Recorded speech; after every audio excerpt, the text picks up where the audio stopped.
हाँ छिलमिल बोल। नहीं यार आज नहीं, मैं जरा डॉक्टर संधू के घर आया हूं, उनके वसीयत के सिलसिले में। ठीक है चल बाद में phone.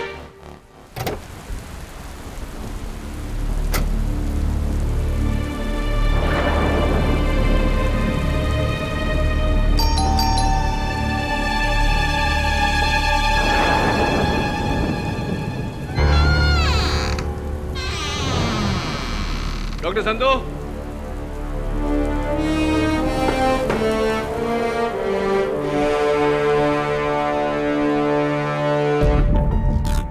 Doctor Sandhu, doctor Sandhu.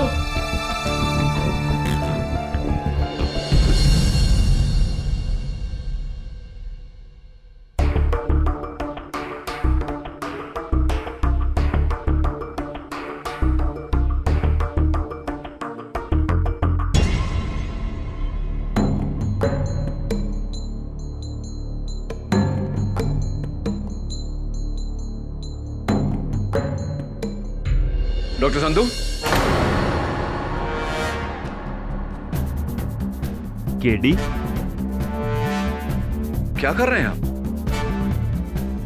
ये सब क्या है, क्या हुआ?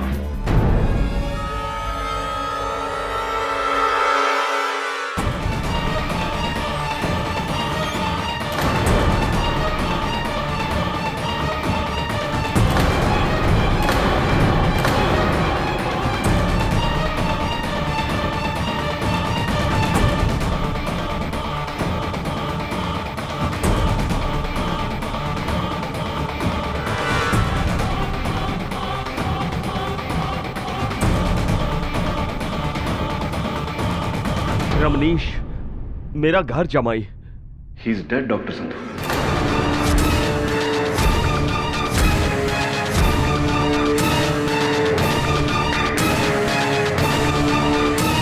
डॉक्टर संधू आपका जमाई तो मर चुका है, कैसे हुई है? मुझे नहीं पता, मैं तो 10 मिनट पहले ही यहाँ पर आया था और आकर देखा इसकी लाश को।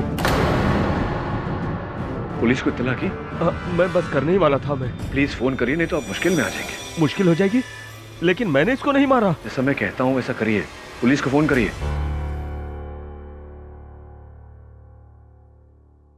केडी, एक फेवर करोगे? बोलिए।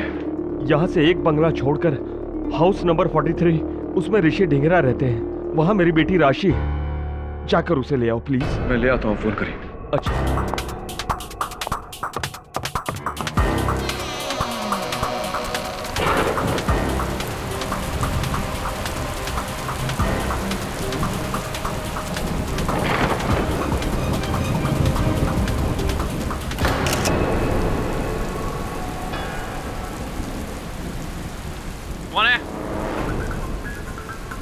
कौन है तुम और यहाँ क्या कर रहे हो?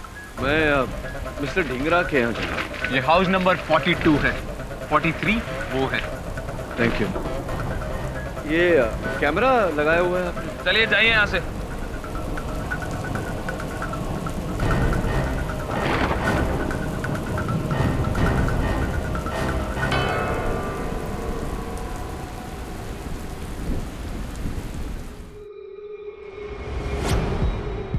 राशि प्लीज रो मत, मैं रमनीश से बात करूंगा।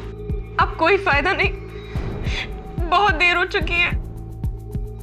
राशि, मैं तो कहती हूँ कि तुम्हें पुलिस के पास जाना चाहिए। सुमन, ये कैसी बात कर रही हो तुम? पुलिस क्या कर लेगी? मिस्टर ऋषि ढिंगरा,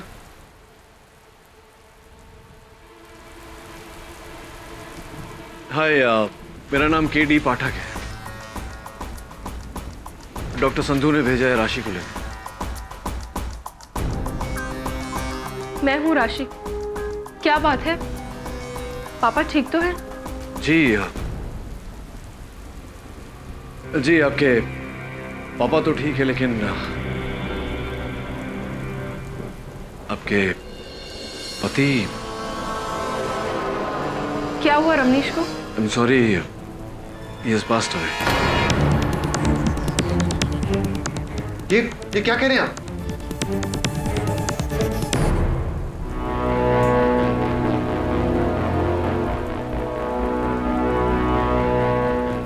क्या क्या आपको पूरा यकीन है कि रमनीश मर चुका है?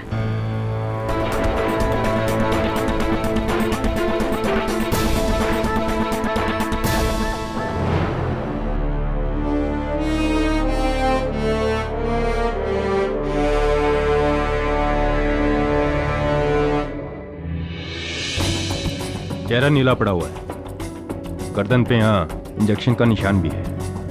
लगता है जहर से मौत हुई है। सर, झाड़ियों में ये सिरिंज और घड़ी मिली।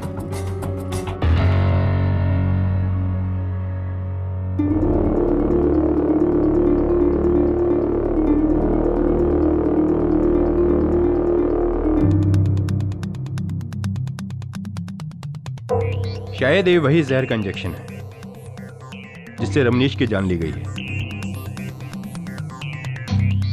और ये घड़ी? केडी, इस घड़ी का इस केस से कोई लेना देना नहीं है। कत्ल का हथियार ये सिरिंज है।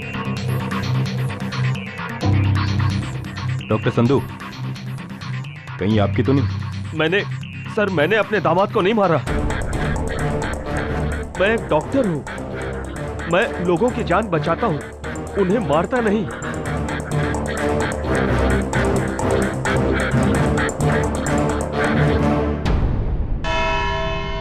योर ऑनर, मुल्जिम के झूठ से पहले मैं कत्ल की रात का सच दोहराना चाहूंगी। 8 सितंबर की रात थी। रमनीश चावला और उनकी पत्नी राशि चावला के neighbours mister and Mrs Dhingra ने उनको डिनर पर बुलाया था। रात के ठीक 8 बजे थे। हंसी मजाक के माहौल में अचानक रमनीश और राशि के बीच हुआ जबरदस्त झगड़ा और रमनीश ने राशि पर हाथ उठाया और गुस्से में वहां से चले गए।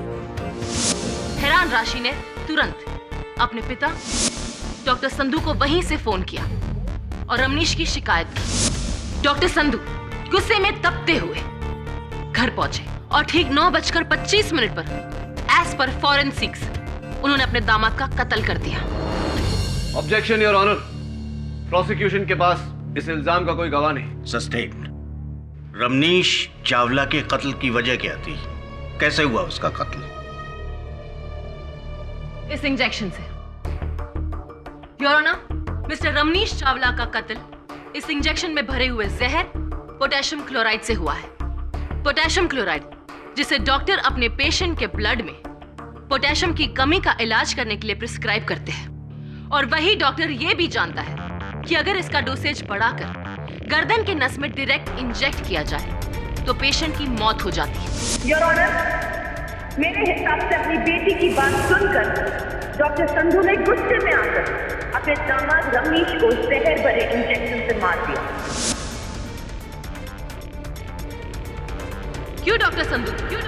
सही कहा ना मैंने? सही कहा ना? सिर्फ हाँ या ना में जवाब। जी हाँ, लेकिन कुछ नहीं, सिर्फ हाँ या ना। दहीसर में दवाइयों की आपकी फैक्ट्री है जहां आप दूसरी दवाइयों के साथ पोटेशियम क्लोराइड भी बनाते हैं। हाँ या ना? जी हाँ, पर हाँ या ना? हाँ। और एक बात डॉक्टर संधू, रमनीश को जिसने इंजेक्शन लगाया था वो बड़ा ही माहिर हाथ था। एक ही प्रिक में सॉल्यूशन सीधी जगह सही नस में। अब इतना माहिर हाथ तो किसी डॉक्टर का ही हो सकता है। हाँ या ना? हाँ या ना?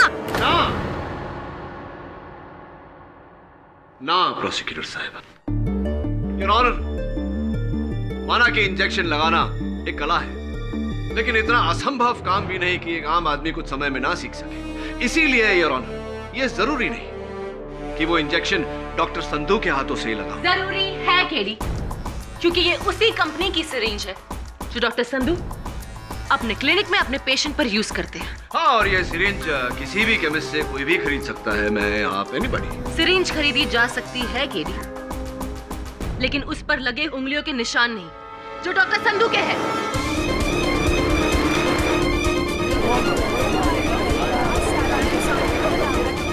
Order order. योर ऑनर, ये आम बात है कि आजकल डिस्पोजेबल सिरिंजेस बनाए जा सकते हैं। हो सकता है कि ये सिरिंज डॉक्टर संधू ने इस्तेमाल करके डिस्पोज किया हो और किसी ने। एनीवे, मैं डॉक्टर संधू को बरसों से जानता हूं। और ये एक निहायत ही इज्जतदार और जिम्मेदार डॉक्टर है। ये किसी की जान नहीं ले सकते। और जरा सोचिए यार, एक पिता अपने दामाद को मारकर अपनी बेटी को विधवा क्यों करना चाहेगा? लेकिन अगर बेटी को ही विधवा बनने में कोई एतराज ना हो तो केडी पाठक।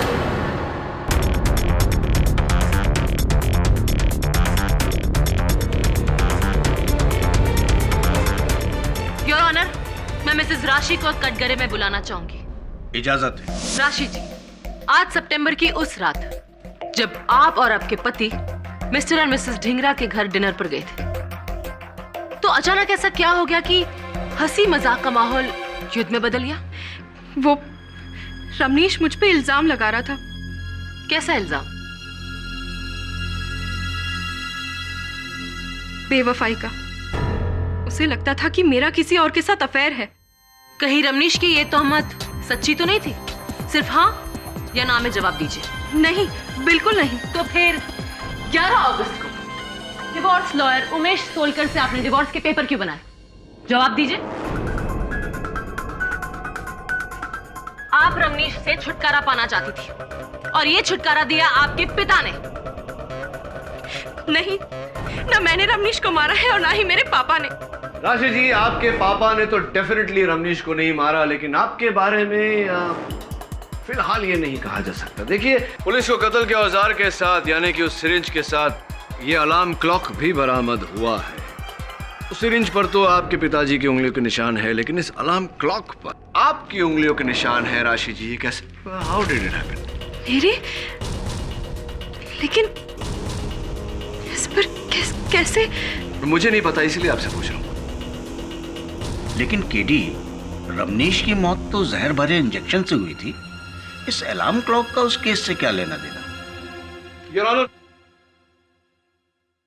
कत्ल का समय फोरेंसिक्स के अनुसार 9:25 है और जब पुलिस ने यह अलार्म क्लॉक बरामद किया तो इस पर अलार्म लगा हुआ था योर ऑनर 9:25 का।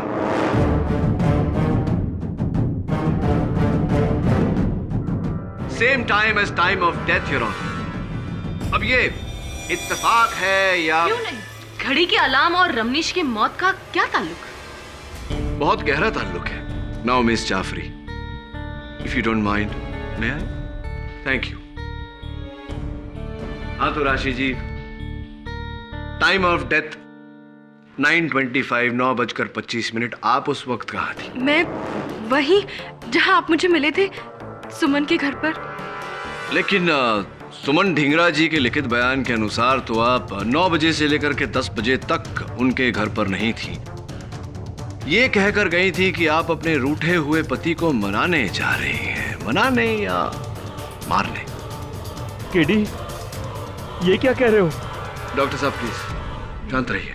हाँ, मनाने या मारने? वो मैंने सुमन से झूठ कहा था। मैं अपने घर नहीं गई थी और ना ही मैं रमनीश से मिली। नहीं, तो कहाँ चली गई थी आप? 9 और 10 बजे के बीच आप कहाँ थी? मैं जमाल के घर।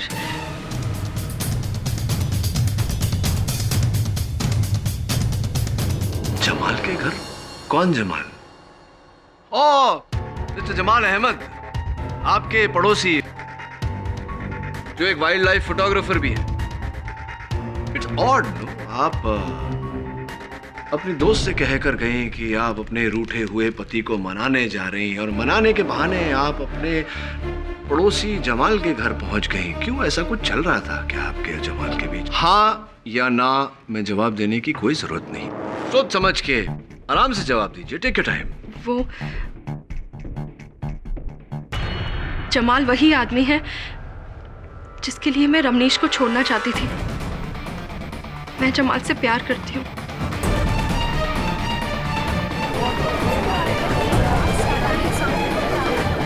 Order order. तो इसी प्यार की खातिर आपने अपने पति की हत्या कर दी। करेक्शन। राशि ने पापा से कंप्लेन की और पापा ने दामाद की जान ले ली। आखिर बच्चों की खुशी के लिए माँ बाप जान दे सकते हैं तो कभी कभी जान ले भी सकते हैं। मुझे जमाल और राशि के बारे में बिल्कुल ही पता नहीं था। डॉक्टर साहब,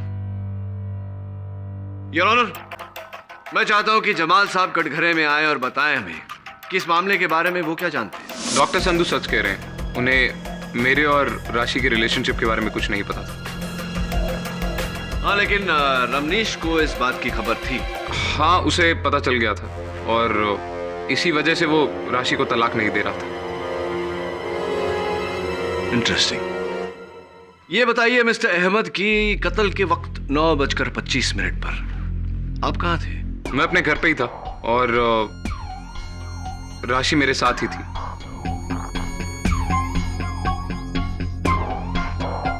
मैं उसे दिलासा दे रहा था कि सब कुछ ठीक हो जाएगा। और सब कुछ ठीक हो गया रमनीश की मौत से। वैसे मिस्टर अहमद, राशि के अलावा कोई है और जो ये साबित कर सकता है कि आप अपने घर पर ही थे राशि के साथ और रमनीश के वहां नहीं? जी नहीं। हाँ, यानी कि आप दोनों लवर्स, एक दूसरे का बयान ही है जो एक दूसरे को बचा सकता है। थोड़ा love story mister Ahmed. Thank you. अरे सुनिए मिस्टर अहमद, उस दिन गलती से जब मैं आपके कंपाउंड में आ गया था तो वहां लगे कैमरा ने मेरी फोटो खींच ली थी। जरा अदालत को बताइए उस कैमरे की कहानी। सर, एक्चुअली मेरे आम के पेड़ हैं जिन पे बहुत कीमती आम उगते हैं। कुछ दिनों से वो धीरे धीरे आम चोरी हो रहे थे। मुझे शक था कि पड़ोस के लड़कों की हरकत है ये। उनके लिए मैंने एक ट्रैप सेट किया।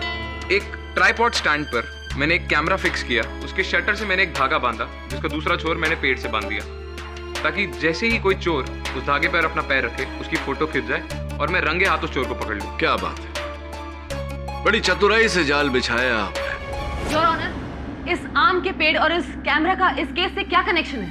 केडी, नहीं योर ऑनर, कोई कनेक्शन नहीं। लेकिन इस अलार्म क्लॉक का इस केस से बहुत गहरा कनेक्शन है। फिर वही घड़ी जिसका भी इस केस से कोई कनेक्शन नहीं है। योर ऑनर, वारदात की जगह से पुलिस ने इस घड़ी को कत्ल के औजार के साथ बरामद किया है। इस पर एग्जैक्ट टाइम ऑफ डेथ का अलार्म लगा था और प्रोसिक्यूटर साहिबा कह रही हैं कि इसका कत्ल से कोई कनेक्शन नहीं। I think KD is right Anushka. शायद इस घड़ी की वजह से हमें कोई सुराग मिले।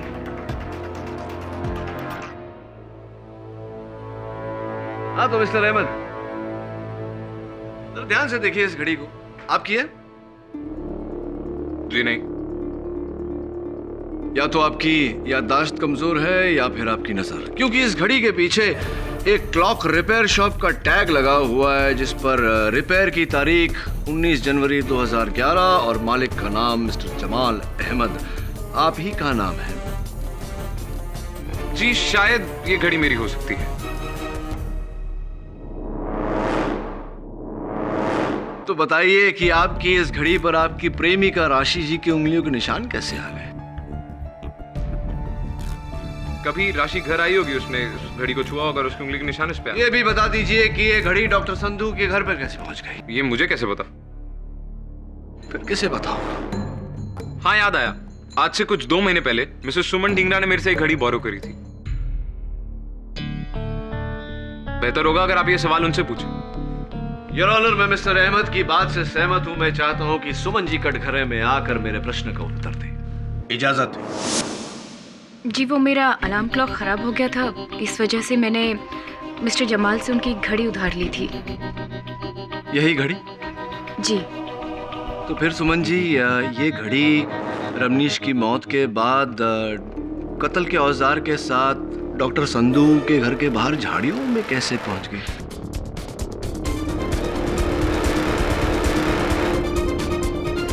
जी, मुझे नहीं पता, क्योंकि कत्ल से 2 दिन पहले ही ये घड़ी हमारे घर से चोरी हो गई थी।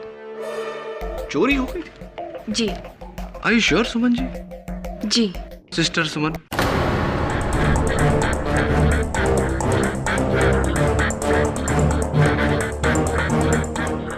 क्या बात है? मेरे आपको सिस्टर पुकारते ही आप झेप गई। योर ऑनर, मैंने इन्हें सिस्टर इसलिए कहा क्योंकि शादी से पहले ये डॉक्टर संधू की क्लिनिक में बतौर नर्स काम करती थी। यानी इंजेक्शन लगाना बखूबी आता है या नहीं मिसेस सुमन? जी, लेकिन कत्ल के वक्त मैं अपने घर पर थी। इस बात का कोई गवाह? जी, गवाह तो कोई भी नहीं, क्योंकि उस वक्त मैं घर पर अकेली थी। What? आप घर पर अकेली थी? आपके पति मिस्टर ऋषि ढिंगरा वो कहाँ थे?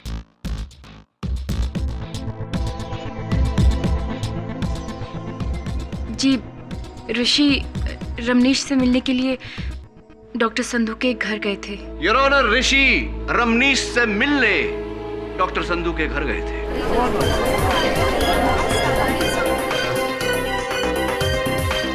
जी हाँ, मेरी वाइफ ठीक कह रही।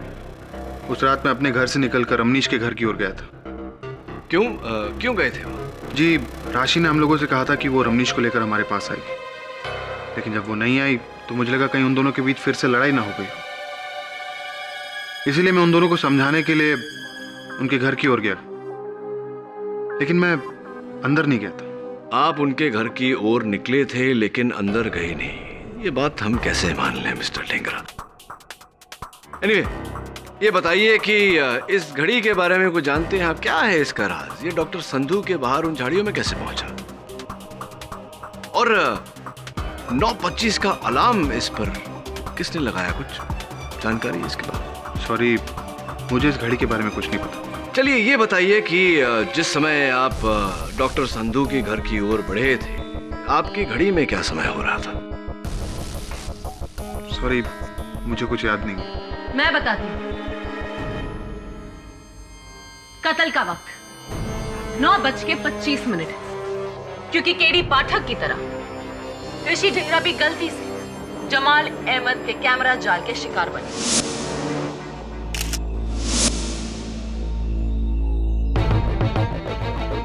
जो उस कैमरा ने 9:25 पर खींचा। प्रोसिक्यूटर साहब, आप इतना यकीन से कैसे कह सकती हैं कि जब ये तस्वीर ली गई उस समय 9:25 ही हो रहे थे? केडी साहब, अब ये तो हमें जमाल अहमद ही बताएगा। जी, ऋषि सच कह रहा है। 9:25 पे राशि मेरे साथ मेरे घर पर ही थी। तभी अचानक मैंने बाहर एक फ्लैश देखा। मैं अपनी स्टिक लेकर बाहर गया और मुझे लगा कि चोर पकड़ा गया, पर जब मैं बाहर पहुंचा तो कोई था नहीं, सिर्फ ऋषि की फोटोग्राफ खिंच चुकी थी। मिस्टर ऋषि, आप डॉक्टर संधू के घर जाने के लिए निकले तो थे, लेकिन वहां गए नहीं, और मिस्टर जमाल अहमद ने भी आपको वहां देखा नहीं। जी, वो इसलिए कि उस फोटो के फ्लैश के बाद जब मैं आगे बढ़ा तो संधू विला में मैंने डॉक्टर संधू की कार को देखा। मुझे लगा जब डॉक्टर संधू खुद ही वापस आ गए तो अपने घर का झगड़ा खुद ही सुलझा लेंगे, इसलिए मैं मुड़ा और अपने घर की ओर वापस आ गया। 1 मिनट, 9:25 पर डॉक्टर संधू की गाड़ी अपने बंगले पर खड़ी थी, लेकिन आपने तो अपने बयान में यह कहा था कि आप रात को प्ले देखने गए थे और 10 बजे के बाद ही लौटे थे। डॉक्टर संधू, आप वहां कत्ल के बाद नहीं, बल्कि कत्ल से पहले पहुंचे थे। हाँ या ना में जवाब दीजिए। प्रोसिक्यूटर साहिबा, डॉक्टर संधू थिएटर में प्ले देखने ही गए थे, ये रही प्ले की टिकट। जी, मैं कत्ल के बाद पहुंचा था, पूरा प्ले देखकर। आप कौन सा प्ले देखने गए थे? मैं नीरज मिश्रा का कागज की कश्ती। अरे वाह, मैंने भी वो प्ले देखा है। तो प्ले के अंत में क्या होता है?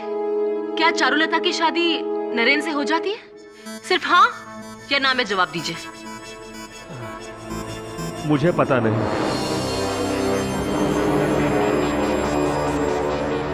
अरे, अभी अभी तो आपने कहा कि आपने प्ले देखा। चलिए मैं बताती हूँ। सच्चाई ये है कि आपने प्ले का एंड देखा ही नहीं। असल में राशि के फोन के बाद मैं टेंशन में आ गया और जल्दी घर लौट आया था, ये सोचकर कि मैं बेटी और दामाद का झगड़ा निपटा सकता हूँ। पर घर लौटने के बाद मैं नीचे ही रहा, ऊपर नहीं गया। क्यों? इन सारे टेंशन की वजह से मेरे सीने में दर्द उठा था। मैं नीचे आया, अपने कमरे में गया, सोचा कुछ देर आराम कर लेता हूँ। नींद लग गई। लगभग 1 घंटे के बाद मैं उठा और उसके बाद फिर मैं ऊपर गया। वहां मैंने रमनीश की लाश देखी। आप झूठ बोले डॉक्टर संधू। योर ऑनर, 9:25 पर संधू विला में हुआ रमनीश चावला का कत्ल ठीक उसी वक्त राशि चावला जमाल अहमद के साथ उसके घर पर थी। ठीक उसी वक्त सुमन ढिगरा अपने घर पर अकेली थी और ठीक उसी वक्त ऋषि ढिंगरा घर के बाहर जमाल अहमद के आम के पेड़ के पास था। और अगर कोई मौजूद था घर पे रमनीश चावला के साथ, तो वो है सिर्फ डॉक्टर संधू। और ये सारी बात अदालत में मानी गई है और साबित भी की गई। इसलिए without any doubt Ramnish Chawla के कातिल डॉक्टर संधू ही है। Order order. योर ऑनर, हर जुर्म का एक मकसद होता है और मैं अदालत में दोहराना चाहूंगा कि डॉक्टर संधू के पास अपने दामाद की हत्या करने का कोई मकसद नहीं था, कोई वजह नहीं थी। वजह थी और ये साबित करेगा इस केस में मेरा आखिरी गवाह, और वो आखिरी गवाह है खुद मिस्टर केडी पाठक। मिस्टर केडी पाठक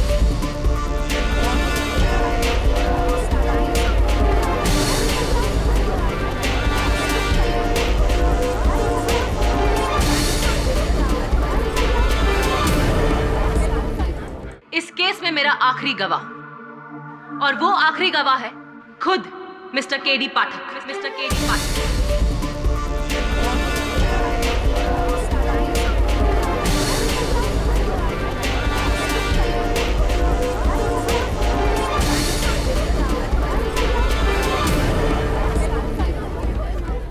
ऑर्डर ऑर्डर।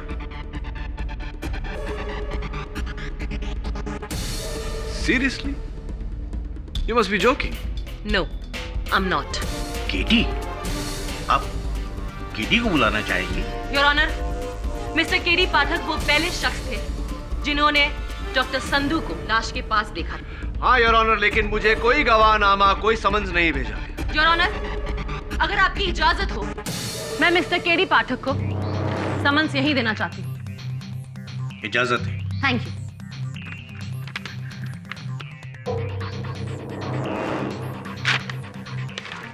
उम्मीद है कि आप मेरे साथ कोऑपरेट करेंगे।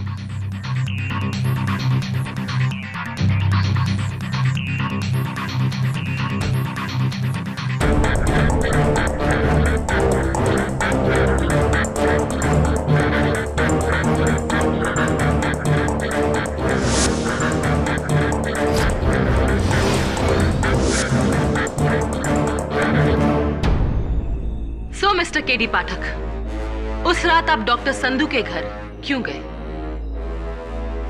डॉक्टर संधू को अपनी वसीयत में बदलाव करने थे। इसी सिलसिले में मेरी सलाह चाहिए थी। कैसी सलाह? वो अपनी वसीयत से अपने दामाद का नाम कटवाना चाहते थे ताकि उनके बाद उनकी जायदाद की इकलौती वारिस उनकी बेटी हो। ओह, आई सी। यानी कि घर जमाई का पत्ता काटने की पहले से ही तैयारी थी। I object, Your Honor. And I object to your objection, Mr. पाठक। आप भूल रहे हैं कि आप इस वक्त वकील सफाई नहीं, मेरे एक गवाह हैं। हाँ तो मिस्टर पाठक, आप जब डॉक्टर संधू के घर पहुंचे तो आपने क्या देखा? मैंने देखा कि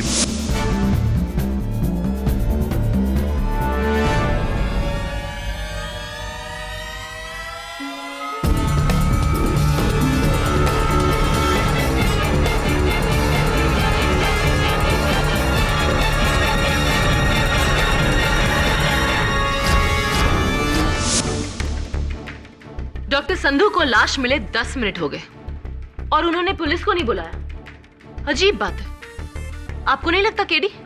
बिल्कुल नहीं। मेरे कहने पर तुरंत डॉक्टर संधू ने खुद पुलिस को फोन किया था। और आप वहां नहीं रहते या नहीं आते तो डॉक्टर संधू पुलिस को फोन करते ही नहीं? नहीं, ये आप इतना यकीन से कैसे कह सकती हैं कि डॉक्टर संधू पुलिस को फोन नहीं करते? मिस्टर पाठक, सवाल मैं पूछ रही हूं, आप नहीं। खैर, क्या ढूंढ रहे थे डॉक्टर संधू उस कमरे में? अपनी वसीयत ढूंढ रहे थे। वसीयत? जी। दामाद के कमरे से? जबकि पुलिस को वसीयत इनके कमरे से मिली। डॉक्टर संधू, आप अपने दामाद के कमरे में वसीयत नहीं कुछ और ढूंढ रहे थे। क्या ढूंढ रहे थे आप, बताइए। केडी, डॉक्टर संधू, प्लीज सच बोलिएगा, नहीं तो मैं आपकी मदद नहीं कर पाऊंगा। मैं पैसे ढूंढ रहा था। पैसे? हाँ, पिछले कुछ सालों से रमनीश मेरे क्लिनिक से, मेरी फैक्ट्री की तिजोरी से पैसे चुरा रहा था। उसके पास कम से कम 11 करोड़ रुपए थे इन कैश।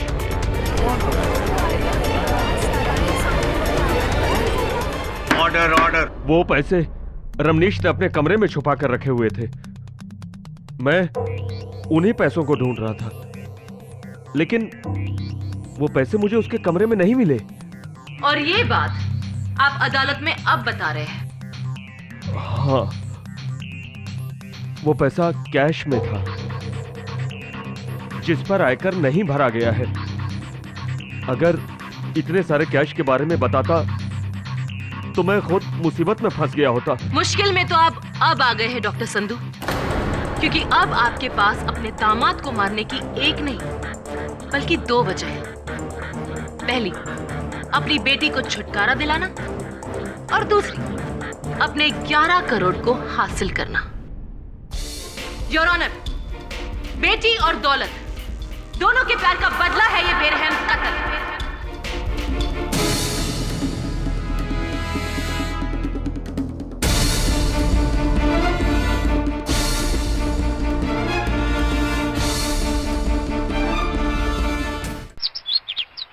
इस केस में अब एक नया सवाल खड़ा हो गया है, 11 करोड़ का सवाल। वो 11 करोड़ जो रमनीश ने छिपाए थे, लेकिन न डॉक्टर संधू को मिले न पुलिस को, तो फिर वो 11 करोड़ गए कहाँ?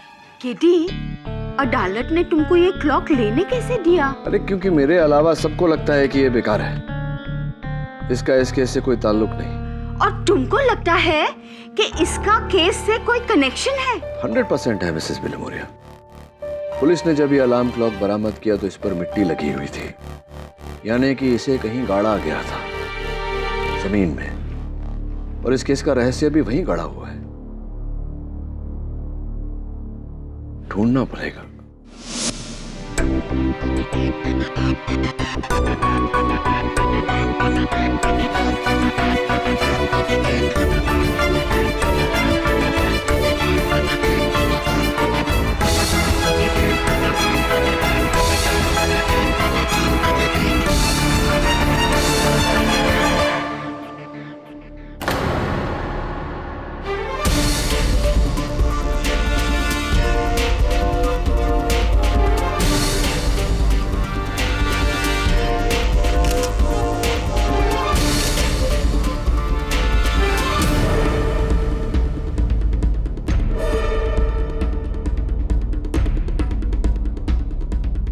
क्या ढूंढ रहे हैं आज मिस्टर पाठक?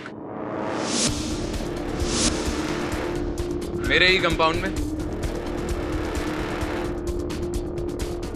मिस्टर अहमद, आपके ही कंपाउंड में, आपके ही आम के पेड़ के नीचे एक छोटा सा गड्ढा है। यह अलार्म क्लॉक जब पुलिस ने बरामद किया था तो इस पर मिट्टी लगी हुई थी। आई एम श्योर ये अलार्म क्लॉक उसी गड्ढे में दफन किया गया था। रियली? जी। लेकिन मुझे इस बारे में कुछ नहीं। कमाल है ना, जब भी इस अलार्म क्लॉक की बात आती है तो सबकी सुई आकर एक ही बात पर अटक जाती है कि पता नहीं। लगता है मुझे ही पता लगाना पड़ेगा। नहीं, यहां नहीं, अदालत में। I'll see you in court.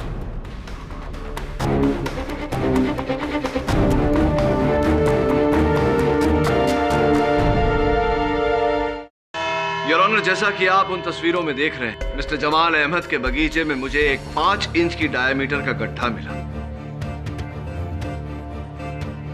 जिसमें यकीनन इस 5 इंच के डायमीटर के घड़ी को दफन किया गया। प्लीज केडी, अपनी इस घड़ी की थियरी को दफन करो। केडी, ये कैमरा, ये घड़ी, इन सब का अगर इस केस से ताल्लुक है तभी इस दलील को आगे बढ़ाओ, वरना। ताल्लुक है योर ऑनर, और इस बात का सबूत भी है मेरे पास। रमनीश चावला के कातिल का सबसे बड़ा साझेदार, पार्टनर इन क्राइम, ये घड़ी है।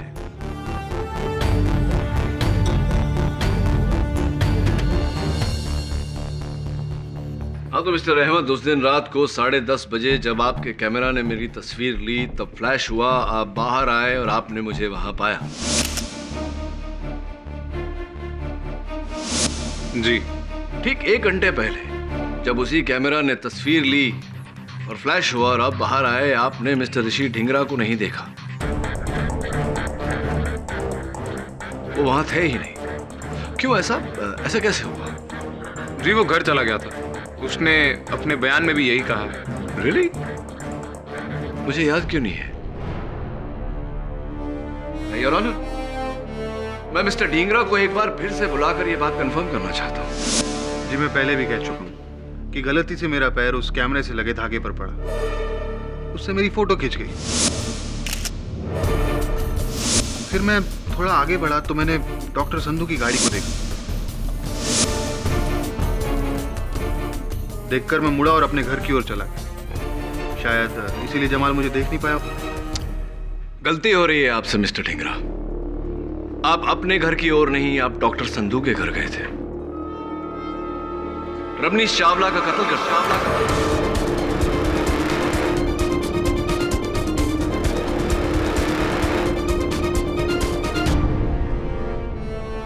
साबित करो कि ये तस्वीर झूठी है, मैं मान लूंगा कि ये खून मैंने किया। जवाब दो। बोलिए मिस्टर केडी पाठक। इल्जाम लगाना बहुत आसान है, उसे साबित कैसे करोगे?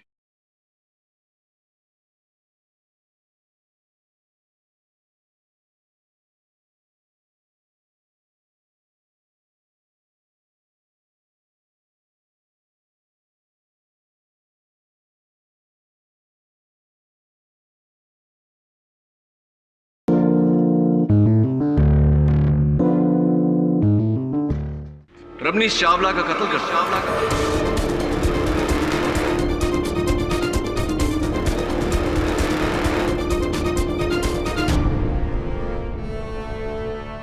सर ठीक 9:25 यानी कत्ल के वक्त मेरा फोटो इस कैमरे में खिंचा था, कमरे में नहीं, गार्डन में।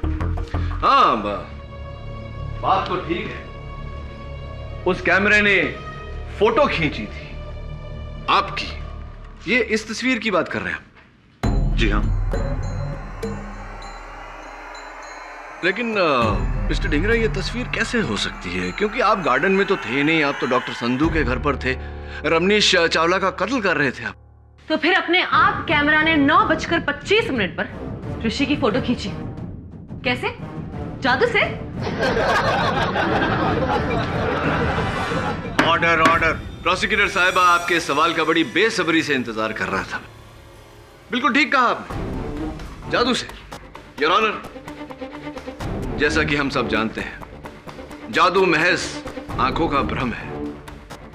उस कैमरा ने 9:25 पर मिस्टर ढींगरा की तस्वीर कैसे खींची, यह मैं अदालत पर जाहिर करना चाहूंगा।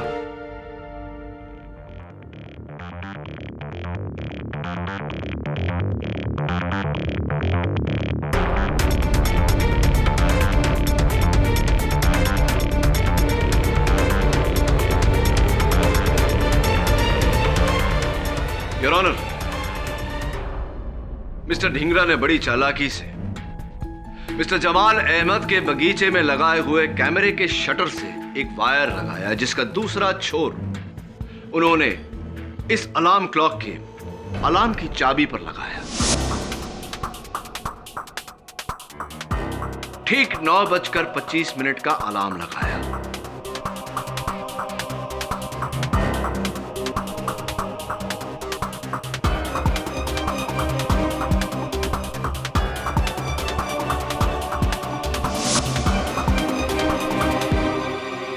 इस अलार्म क्लॉक को मिस्टर जमाल अहमद के बगीचे में दफन किया ताकि इसका अलार्म किसी को सुनाई ना।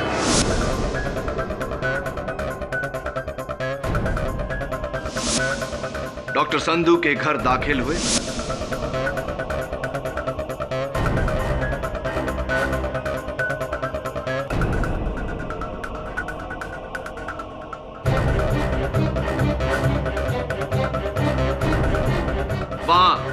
रमनीश चावला का कत्ल किया और उसी वक्त योर ऑनर 9:25 पर यह अलार्म बजा। क्योंकि ये जमीन में दफन हुआ था, किसी को इसकी आवाज सुनाई नहीं थी, लेकिन इससे जुड़ा हुआ तार तना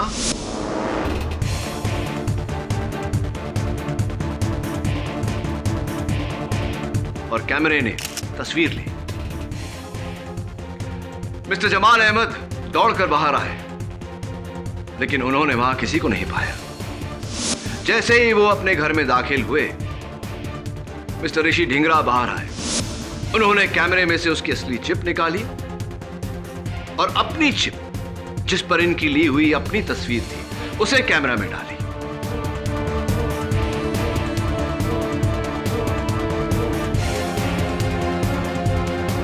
घड़ी और सिरिंज दोनों को झाड़ियों में फेंका और अपने घर की ओर चल दी।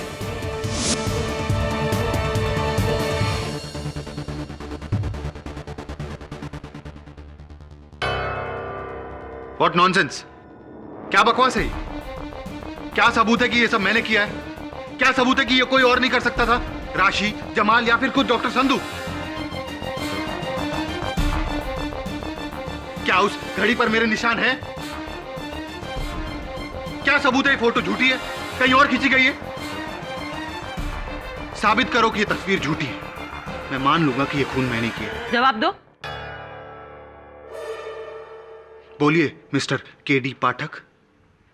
इल्जाम लगाना बहुत आसान है, उसे साबित कैसे करोगे? आप आम खाते हैं? वैसे मैं personally I really like mangoes. In fact Ratnagiri के पास मेरे एक दोस्त की आम का बगीचा है उसका, और सीजन में वो अलग अलग किस्म के आम मुझे भेजता रहता है। कभी कभी समय मिलता है तो मैं उसके बागान चले जाता हूँ वहाँ फ्रेश आम का लुत्फ उठाने। योर ऑनर, मिस्टर केडी पाठक पागल हो गए हैं। ये आम का इस केस से क्या कनेक्शन है? योर ऑनर, क्योंकि ये कोई आम नहीं, बहुत ही खास केस है। मिस्टर ढींगरा, आम को लेकर मेरा एक्सपीरियंस ये कहता है कि जिस तरह अलग अलग आम होते हैं, उसी तरह अलग अलग आम के पेड़ भी अलग अलग होते हैं। लॉजिकल? इस तस्वीर में आप एक आम के पेड़ के आगे खड़े हैं और इस तस्वीर में मैं एक आम के पेड़ के आगे खड़ा हूं।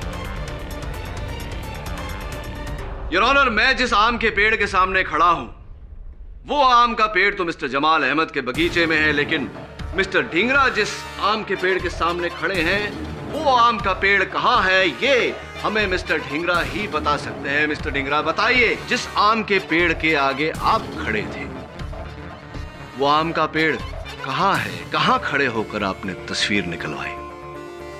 What?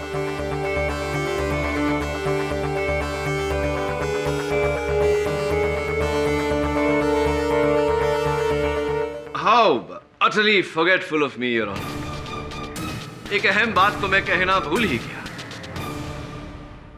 कत्ल के दूसरे दिन सुबह मिस्टर ढींगरा ने अपने बैंक में 2 लार्ज साइज लॉकर्स लिए। बैंक वालों का कहना है कि इन्होंने एक बड़े सूटकेस में से सामान निकालकर उन दोनों लॉकर्स में रखा। मुझे पूरा यकीन है, योर ऑनर, कि अगर उन लॉकर्स को खोला जाए तो जो 11 करोड़ डॉक्टर संधू अपने दामाद के कमरे से नहीं ढूंढ पाए थे, वही 11 करोड़ आपके लॉकर्स से बरामद होंगे। Mister Dhingra, am I right? Am I right?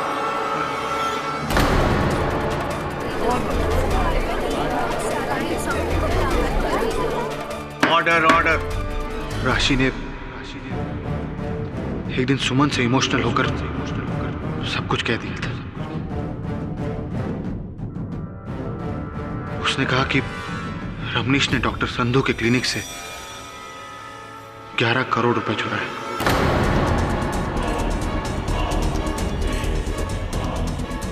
उस दिन से मेरे मन में लालच जग गई और उन्हीं पैसों को हासिल करने के लिए मैंने ये सारा प्लान बनाया। डॉक्टर संधू के क्लिनिक से वो इंजेक्शन चुराया जिस पर उनकी उंगलियों के निशान थे।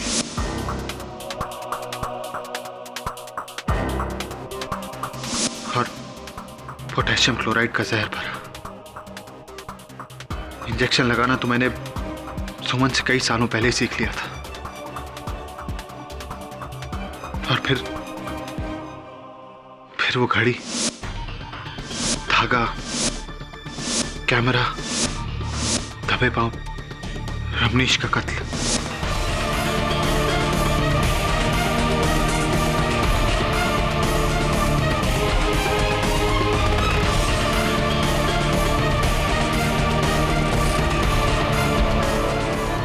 मुझे पता था वो 11 करोड़ जो ब्लैक मनी था उसका जिक्र इस केस में कोई नहीं करेगा। वो पैसे मेरे पास है।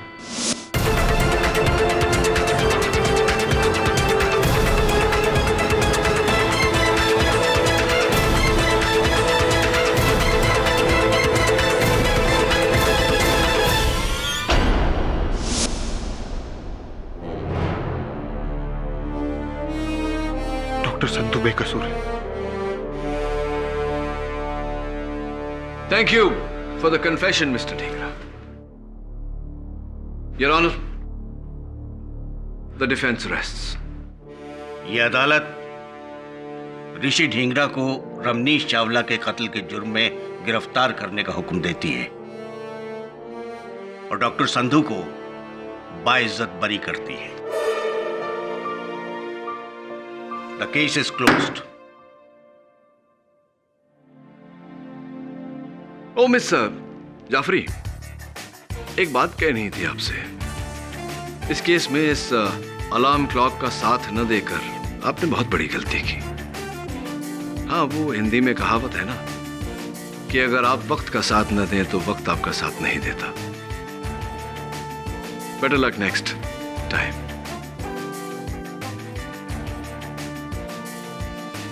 आप लोग भी याद रखिएगा।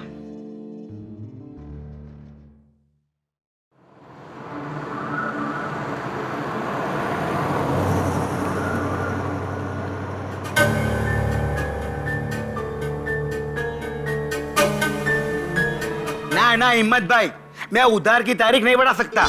अरे तारीख बढ़ेगी तो ब्याज बढ़ा के आपको देना पड़ेगा। हाँ क्या? अरे भाई, तुम्हारी मुसीबत की वजह से मैं मुसीबत में क्यों हूं बताओ मेरे को सोमवार तक पैसा चाहिए बस। हाँ बहुत भूख लगी है भाई। क्या रे निर्मेश, हैं? कब से तेरा इंतजार कर रहा हूं मालूम है क्या? और आजकल ये डब्बा लेट क्यों लेके आ रहा है? करूँ क्या? दक्षा बहन को तेरी कंप्लेन करूँ क्या? अरे नहीं सेठ जी, वो क्या हो गया ने कि रास्ते में ट्रैफिक बहुत जाम हो गया था। हाँ। तो उसके वजह से ना मैं थोड़ा अटक गया। हाँ ठीक है, ये लो सेठ जी। हाँ। पण सेठ जी, हाँ। खाना एकदम गर्म है हो। कब से भूख लगी है मालूम है तेरे को?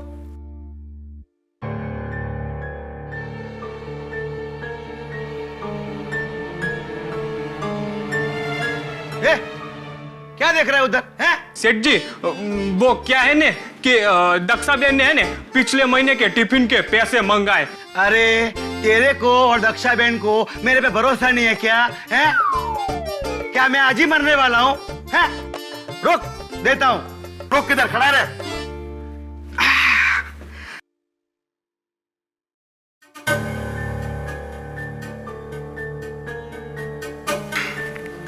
ये ले पैसा, दे देना दक्षा बहन को, जा।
गट्टू बोलू?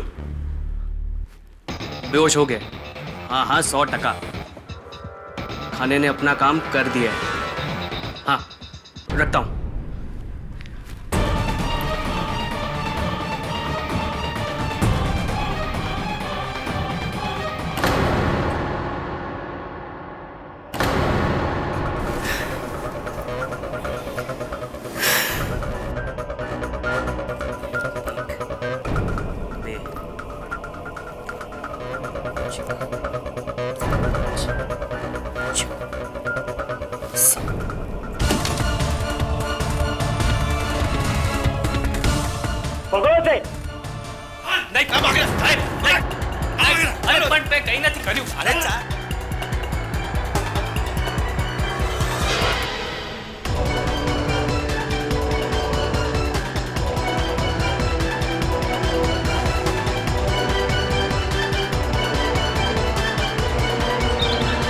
और ये देखिए मेरे लॉ स्कूल की फोटोज। ये विश्वजीत राणावत, याद है ना आपको? Handsome man. ये मेरे गुरु श्री विद्याधर जी गोखले। नहीं क्या हो गया तुझे? Good morning sir. सर मुझे आपसे एक जरूरी काम है। सर आपको मेरे लिए केस लड़ना होगा। कैसा केस?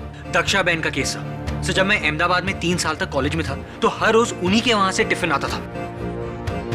सर कमाल का खाना बनाती है सर, उनके हाथों में जादू है सर। ट्रस्ट मी, आज तो मैं उनके खाने का टेस्ट भुला नहीं पाया sir. I am telling you, बहुत अच्छी लेडी है वो। Varun slow down. खाने की छोड़ यार, दक्षा बहन के बारे में बता। सर दक्षा बहन को पुलिस ने गिरफ्तार कर लिया है चोरी के केस में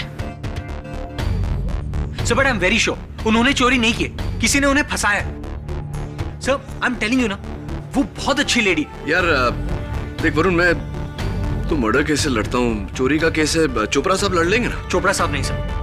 सर ये केस आप ही को लड़ना होगा सर। दक्षा बहन ने मुझे स्पेशली फोन किया आपकी हेल्प के लिए सर। ये केस आपको लड़ना होगा मेरे लिए।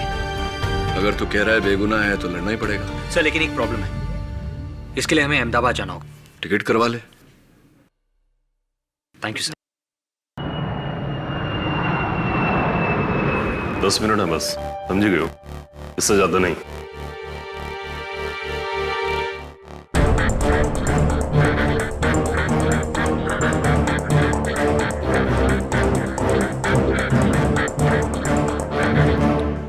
दक्षाबेन, जय श्री कृष्ण। मैं केडी पाठक। केडी बहन, जय श्री कृष्ण। आपको कौन नहीं जानता, पूरे गुजरात में आपके नाम का डंका है। मैं कभी सोचा नहीं था कि आपको इस तरह से सलाखों के पीछे मिलूंगी। आप चिंता मत करिए, यहां ज्यादा समय तक नहीं रहना पड़ेगा। बताइए उस दिन क्या हुआ था? योर ऑनर, हमारे अहमदाबाद में ही नहीं लेकिन पूरी दुनिया में ये कहावत है कि किसी भी इंसान के दिल का रास्ता उसके पेट से होकर गुजरता है। पर हमारी दक्षा बहन की ये कहावत है कि किसी भी इंसान की तिजोरी का रास्ता उसके पेट से होकर गुजरता है। 14 सितंबर दोपहर 1:30 बजे दक्षा बहन ने अपने क्लाइंट साहूकार खिमजी वोरा के यहाँ अपने टिफिन का डिब्बा भेजा।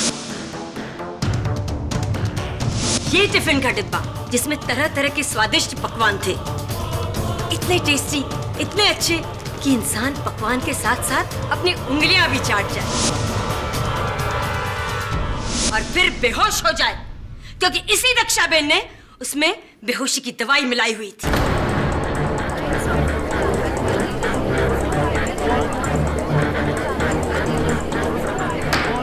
Silence in the court please. ये रही उस बचे हुए खाने की फॉरेंसिक रिपोर्ट।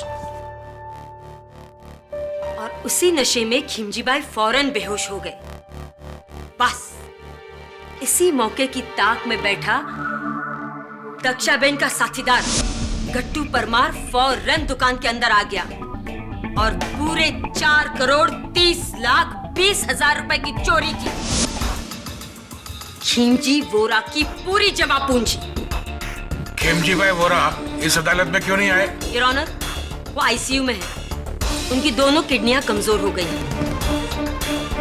दक्षाबेन ने अपने खाने में जो सेडेटिव्स मिलाकर उन्हें दिए थे, उससे उनकी दोनों किडनियों को काफी नुकसान पहुंचा है। He is critical. जज साहब, मैं कुछ नहीं जानती, मुझे कुछ नहीं मालूम। 4 पुश्तों से हम खाना बनाकर लोगों का पेट भर रहे हैं। आज तक कभी किसी ने कोई शिकायत नहीं की। अपने अन्न पर गर्व है मुझे। और क्या आपको लगता है कि मैं अपने ही खाने में जहर या नशे की दवाई मिलाकर किसी को इस तरह से? नहीं जज साहब, इस तरह अपने अन्न का अपमान करके मैं किसी की हद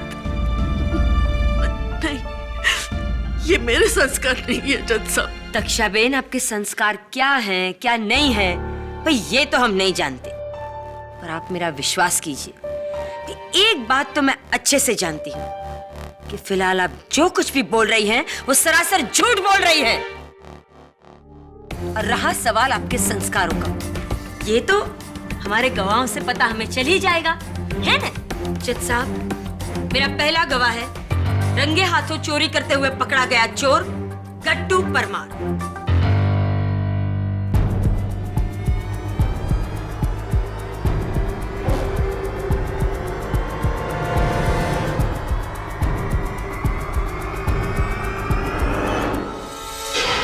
जी, मैंने पुलिस को बोल दिया है, चोरी मैंने ही की थी।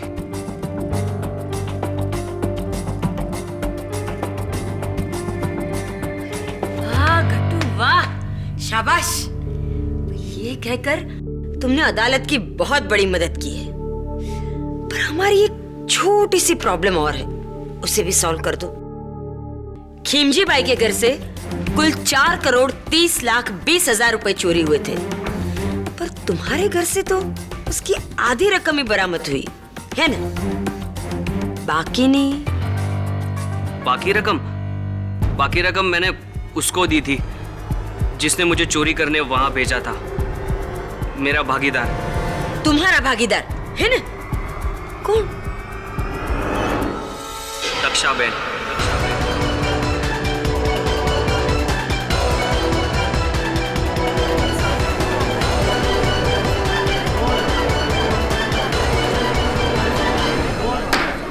Silence in the court, please. उन्होंने मुझे वहां बुलाया और बोला कि खिमजी भाई के ऑफिस में करोड़ों रुपए हैं।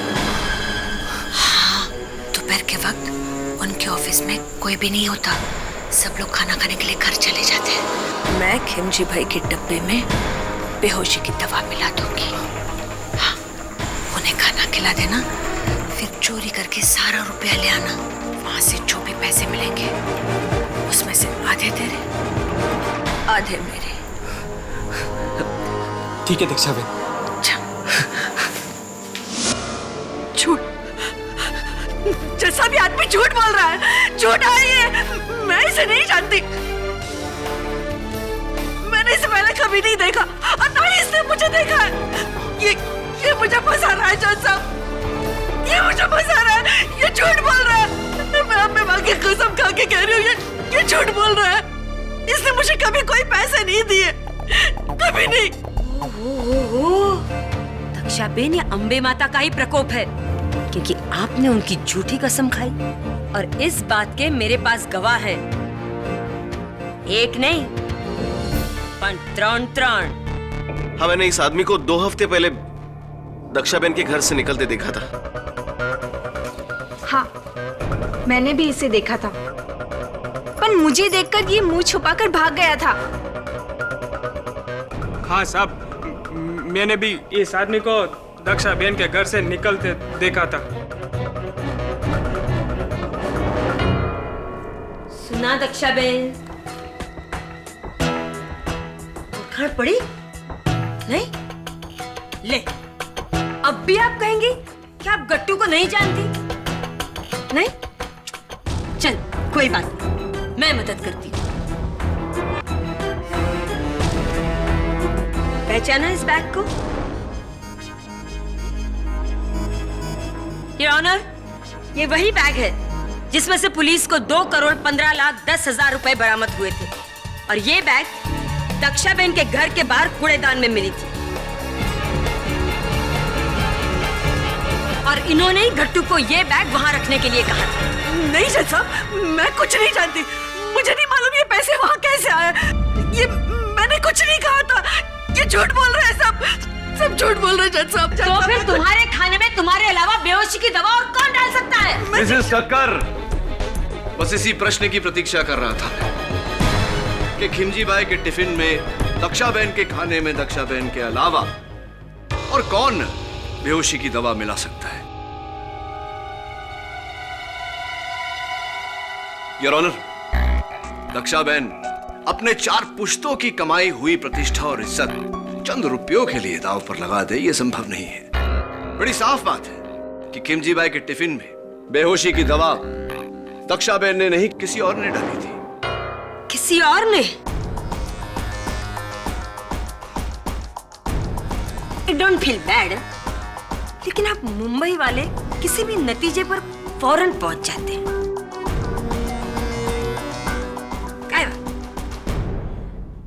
दक्षा बहन, मैं चाहूंगी कि आप अदालत को अपने पूरे दिन का रूटीन बताएं, डिटेल में, ताकि हम हमारे मेहमान मुंबई से आए हुए मेरे दोस्त केडी भाई ये जान सके कि ये काम किया किसने है ना? हाँ है। बोलिए। जी जैसा मैं रोज सुबह 5 बजे उठ के स्नान करके भगवान की पूजा करके रसोई में जाती हूँ। फिर मैं दाल, अनाज और तरकारी साफ कर लेती हूँ। तब तक 6 बज जाते हैं। फिर 6 बजे हमारे महाराज आते हैं, जो पिछले 20 साल से मेरे साथ रसोई में काम कर रहे हैं। फिर हम दोनों मिलकर सारा खाना बना लेते हैं।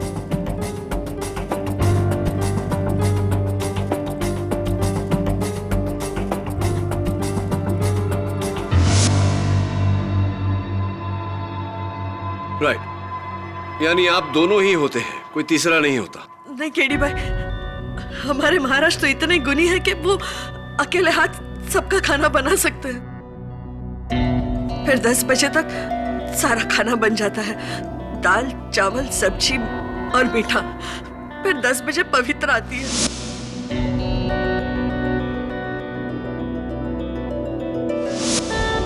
पवित्रा बहन? जी, पवित्रा सारे डब्बे साफ करके मुझे देती है और फिर मैं उन डब्बों को चेक करके मैं, महाराज और पवित्रा डब्बों में खाना भरते हैं।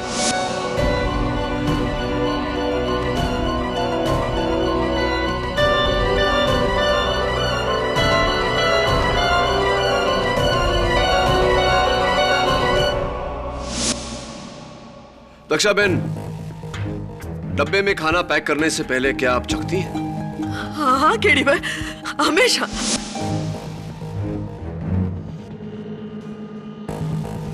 ग्यारह साल की उम्र से खाना बना रही हूँ साहब। अगर खाने में थोड़ा सा नमक कम या ज्यादा भी हो जाए ना तो मैं सूंघ के बता सकती हूँ। और उस दिन आपको ऐसा कुछ नहीं लगा? खाना बिल्कुल ठीक था? हाँ, मैंने खाना चख के देखा था।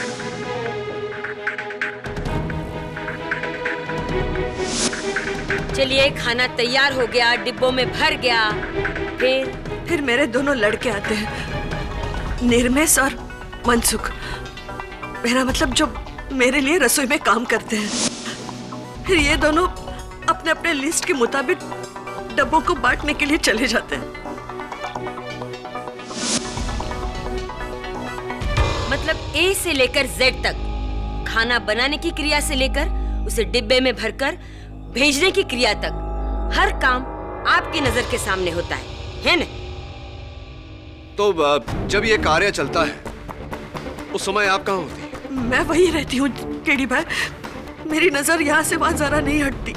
दक्षा बहन, खिमजी भाई को डब्बा किसने पहुंचाया था? जी, निर्मेश ने।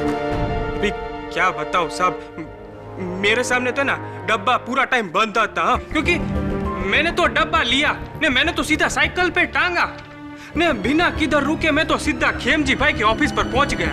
क्या है ना कि उनका डब्बा पहला था ना, तो सब मैंने तो घंटी बजाया, डब्बा दिया, महीने के पैसे लिए ने, मैं तो निकल गया सब।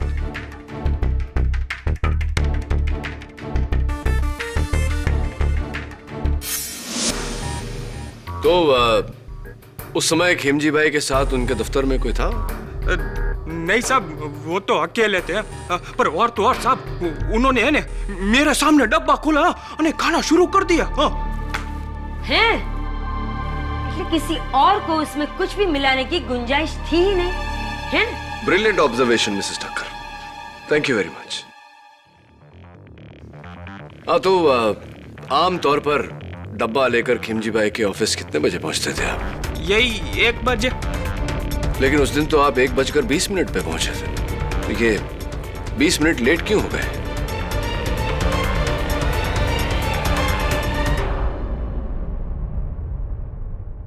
नहीं साहब, ऐसा आपको किसने बोला है? जज साहब, मेरा नाम किशन भाई धारीवाल है और मैं भी खेमजी भाई की तरह एक साहूकार हूँ और मेरा दफ्तर और इनका दफ्तर आजू बाजू है। और ये लड़का उनको टिफिन देने के बाद मेरे को टिफिन देता था, लेकिन उस दिन ये 20 मिनट देरी से आया। चलिए निर्मेश, अब बता दीजिए कि 20 मिनट देरी क्यों हो गई आपको? अभी साहब क्या बताऊं मैं आपको? सच बताओ साहब, क्या है ना कि उस दिन मैं ऑलरेडी 20 मिनट लेट चल रहा था। आधे रास्ते में पहुंचाने मेरे को पता चला कि एक डब्बा कम थी है, तो साहब मैंने क्या किया ना, मैंने साइकिल वापस घुमाई, डब्बा ढूंढने गया, लेकिन साहब मेरे को डब्बा मिला नहीं। साहब मैं बहुत घबरा गया था साहब। तो क्या है ना साहब कि अगर दक्षा बहन को पता चलता ना तो मेरे को बहुत डांट पड़ती साहब। फिर क्या किया तुमने? साहब फिर है ना मैंने मनसुख को फोन किया। क्या है ना साहब कि उस दिन ऑफिस में उसका एक ग्राहक नहीं आया था साहब, तो मैंने है ना उससे एक एक्स्ट्रा डब्बा मांगा और मनसुख ने ना साहब मेरे को चुपके से वो डब्बा दे दिया। तो ये गुमशुदा डब्बा कहानी है या बहाना उस डब्बे के खाने में जहर डालने के लिए?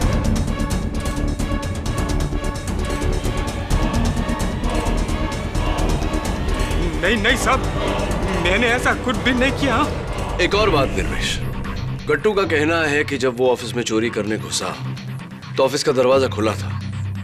कहीं ऐसा तो नहीं कि तुमने जानबूझकर उस दरवाजे को खींचकर बंद नहीं किया क्योंकि तुम चाहते थे कि वो दरवाजा गट्टू के लिए खुला रहे? कहीं तुम गट्टू के पार्टनर तो नहीं? नहीं साहब, वो क्या है ना कि दरवाजा भूल से मेरे से खुला रह गया होगा। दक्षा बहन, केडी भाई, निर्मेश ऐसा नहीं कर सकता। वो सालों से मेरे साथ है, वो तो मेरे बेटे जैसा है। वो बहुत भोला है केडी भाई, वो ऐसा नहीं कर सकता। और तो और साहब, अगर आपको है ना डब्बे के बारे में यकीन ना आता हो ना तो आप मनसुख से खातिरी कर लीजिए। हाँ जी, उस दिन निर्मेश को एक्स्ट्रा डब्बा मैंने ही दिया था। तो मनसुख भाई, कहीं ऐसा तो नहीं कि जो डब्बा आपने निर्मेश को दिया वही डब्बा निर्मेश ने खिमजी भाई को दिया? कहीं ऐसा तो नहीं कि आपने ही बेहोशी की दवा उस डब्बे में मिलाई और आपने ही कट्टू को वहां चोरी करने भेजा? आप ही कट्टू के पार्टनर थे, हो सकता है? हाँ। नहीं, दक्षा बहन। नहीं केडी भाई, मनसुख मेरे भावज का बेटा है। वो भला ऐसा क्यों करेगा? वो ऐसा नहीं कर सकता। केडी भाई, आपकी मुवक्किल खुद आपके सस्पेक्ट को निर्दोष का सर्टिफिकेट दे रही है। अब आप क्या करेंगे? प्रोसिक्यूटर साहिबा, मैं सोच रहा हूं कि गट्टू चोर को कटघरे में बुलाओ। क्या ख्याल है आपका? तो गट्टू जी, दोपहर के 1:30 बजे आपने चोरी की और उसी दिन शाम के 5 बजे पुलिस ने तुम्हें धर लिया। इतनी जल्दी पुलिस तुम तक पहुंच कैसे गई? 1 मिनट केडी भाई, अगर आप ये कहना चाहते हैं कि तेजी और चपलता सिर्फ आपकी मुंबई की पुलिस में है ना, हमारे अहमदाबाद की पुलिस भी कुछ कम नहीं। खिमजी भाई के ऑफिस में गट्टू से ये संजीवनी हर्बल दवाखाने में बनी ये जड़ी बूटी का पैकेट गिर गया था। बस सिर्फ इस एक सबूत के सहारे हमारी पुलिस ने गट्टू को ढूंढ निकाला। क्या बात है मिसेस ठक्कर, क्या बात है? संजीवनी हर्बल दवाखाना, ये तो बालों को झड़ने से रोकने की दवा है। तुम्हारे बाल तो अच्छे खासे हैं, तुम्हें इसकी जरूरत कैसे पड़ गई? नहीं, मेरे लिए नहीं, मेरे बापूजी के लिए। ऐसी आपके बापूजी के लिए, उस बापूजी के लिए जिसकी तस्वीर आप अपने बटुए में रखते हैं। आप ही का बटुआ है।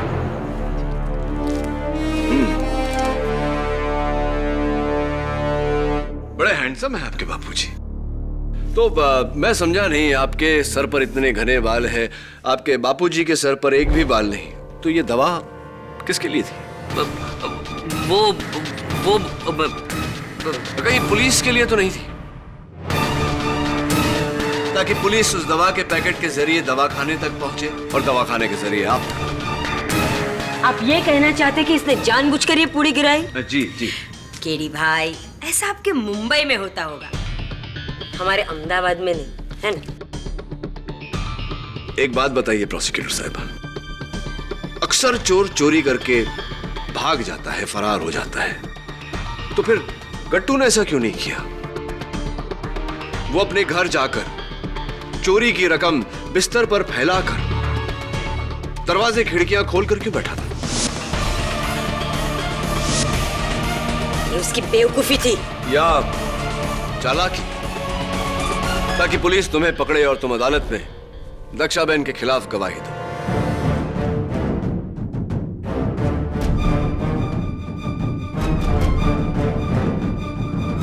योर ऑनर, एक बुरी खबर है।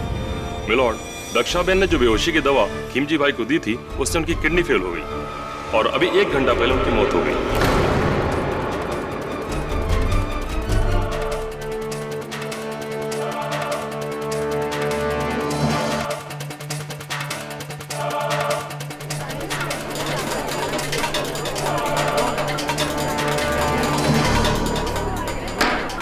Silence in the court please.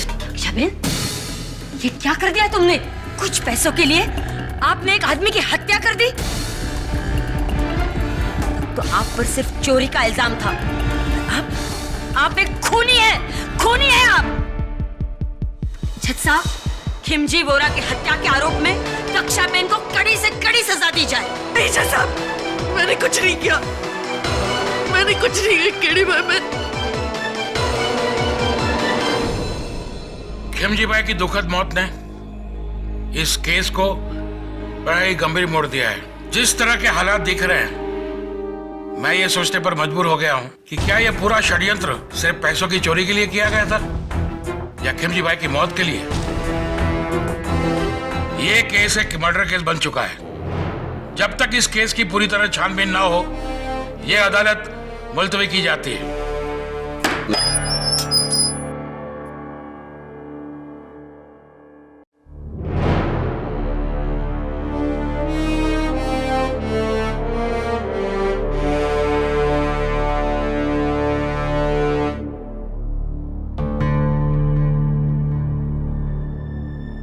लगता है खिमजी भाई की मृत्यु की खबर सुनकर तुम्हारी भूख भी मर गई। मैं जानता हूं कि तुम जानते हो दक्षाबेन सच बोल रही, यानी कि मैं जानता हूं कि तुम झूठ बोल रहे हो। यह नहीं जानता कि क्यों झूठ बोल रहे हो, क्यों दक्षाबेन को फंसा रहे हो, किसके कहने पर? योजना के अनुसार चोरी की आधी रकम तुमने दक्षाबेन के घर के बाहर कचरे के डिब्बे में डाला। उसके बाद अपने आप को पुलिस को पकड़वा दिया। उस खाने में बेहोशी की दवा भी तुम्ही ने डाली थी। नहीं, तो किसने मिलाई थी? ये मैं आपको नहीं बता सकता। देखिए, मैं बहुत बुरी तरह फंस गया हूँ। मुझे नहीं पता था कि वो सेठ मर जाएगा। मुझे लगा कि मुझ पर चोरी का इल्जाम आ जाएगा और मैं उसकी दी हुई जमानत से छूट जाऊंगा। देखो गट्टू, मैं जानता हूं कि तुम बेगुनाह हो, इस कत्ल में तुम्हारा कोई हाथ नहीं, और अदालत में मैं तुम्हारी सजा कम भी करवा दूंगा। लेकिन तुम्हें अपने भागीदार का नाम बताना होगा। उसी की वजह से तो अब जज साहब ने मुझे फांसी की सजा दे देंगे। मुझे पूरा यकीन है कि तुम बेकसूर हो और तुम्हारी सजा मैं कम करवा दूंगा, लेकिन तुम्हें ये तो बताना पड़ेगा कि तुम्हारा भागीदार कौन है। ये क्या हो रहा है केडी भाई?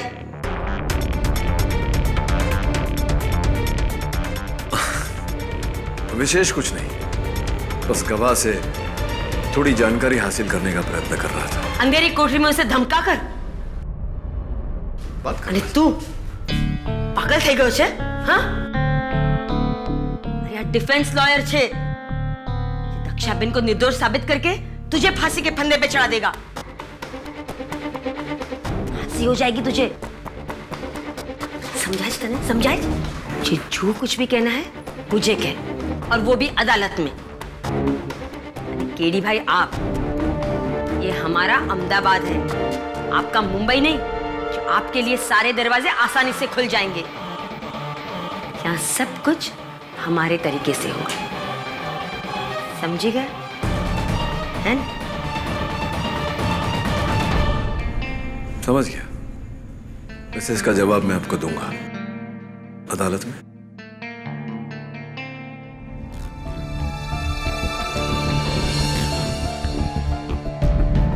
सर बोल।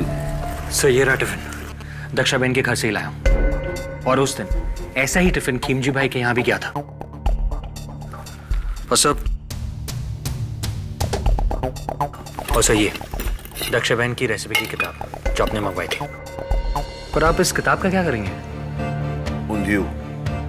उंधियू की रेसिपी देखना चाहता हूँ। बैंगन, आलू, सूरन, असली घी कहीं पर भी नहीं, और दाल ढोकली।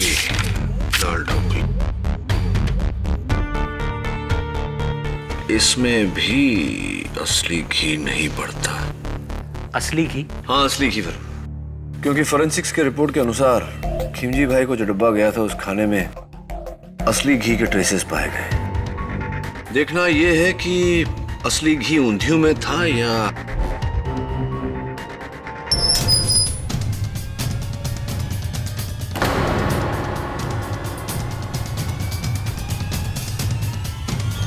मिलॉर्ड, गट्टू ने अपनी शर्ट से छत पर लगे हुक पर लटक कर खुद को फांसी दे दी।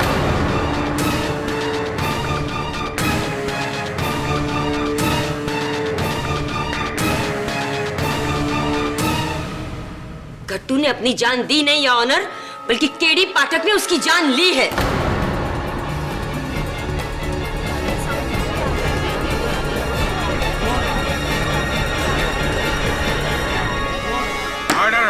I object, Your Honor. Your honour, कल रात लॉकअप में केडी पाठक ये आखिरी इंसान थे जो गट्टू से मिले थे। इन्होंने ही उसे धमकी दी थी कि अगर वो अदालत में दिया गया दक्षाबेन के खिलाफ उसका बयान वापस नहीं लेगा तो वो दक्षाबेन को निर्दोष साबित करके गट्टू को फांसी के फंदे पर चढ़ा देंगे। बस इसी डर से गट्टू ने आत्महत्या की। गट्टू को फांसी की धमकी आपने दी थी, मैं तो उसे समझाने गया था। केडी भाई, अब मुंबई वाले हम अहमदाबाद वालों को नादान समझते हैं। खूब जानती हूँ मैं डिफेंस के ये हथकंडे। मिस ठक्कर, आपके पास कोई सबूत है कि केडी पाठक ने गट्टू को फांसी की धमकी दी थी? योर ऑनर, सबूत की कोई जरूरत ही नहीं है, जबकि डिफेंस लॉयर देर रात तक। तो फिर मैं आपको हिदायत देता हूँ कि केडी पे इल्जाम लगाना बंद कीजिए और केस को आगे बढ़ाइए। जी your honour. Mister Pathak, please carry on. Thank you your honour.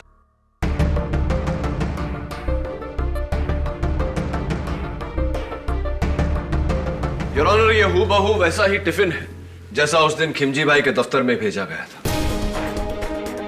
इसमें खाना भी बिल्कुल वैसा ही है जो उस दिन था। ऊपर के डब्बे में रोटी और मीठा, दूसरे डब्बे में चावल, तीसरे डब्बे में ऊंधियू और आखिरी में दाल ढोकली। दक्षाबेन, उस दिन भी खाने का यही क्रम था ना? हाँ केडी भाई, मीठा और सूखा ऊपर के डब्बे में होता है, गरम और पतली सब्जियां नीचे वाले डब्बे में। आपको डब्बा पैक करना तो आ गया मिस्टर पाठक, अब क्या हमें खाना खिलाने का इरादा है? योर ऑनर, फोरेंसिक्स के मुताबिक बेहोशी की दवा आखिर के 3 डब्बों में पाई गई, यानी कि चावल में, ऊंधियों में और दाल ढोकली में। रोटी और मीठे में बेहोशी की दवा की कोई ट्रेसेस नहीं मिली। तो व्हाट्स द प्रॉब्लम? दक्षाबेन अच्छी तरह जानती थी कि खिमजी बाई को मारने के लिए कितनी दवा काफी है ना? दक्षाबेन, मुझे ये बताइए कि आप जब खाना बनाती हैं तो क्या उसमें असली घी का इस्तेमाल करती हैं? नहीं केडी भाई, असली घी सिर्फ रोटियां और मीठे में डलता है, बाकी के खानों में असली घी नहीं डालते। असली घी भारी होता है और सबकी सेहत के लिए ठीक भी नहीं होता। बाकी खाने में असली घी नहीं डलता है, योर ऑनर। अगर दक्षाबेन अपने खाने में असली घी नहीं डालती तो सोचने वाली बात यह है कि फोरेंसिक्स को उस खाने में से असली घी के ट्रेसेस कैसे मिले? असली घी? मैंने तो असली घी डाला ही नहीं था। मिलॉर्ड, डाला भी होता तो क्या फर्क पड़ता है, क्योंकि मौत असली घी से नहीं बेहोशी की दवा से हुई है। तो बेहोशी की दवा असली घी में मिलाई गई थी, योर ऑनर।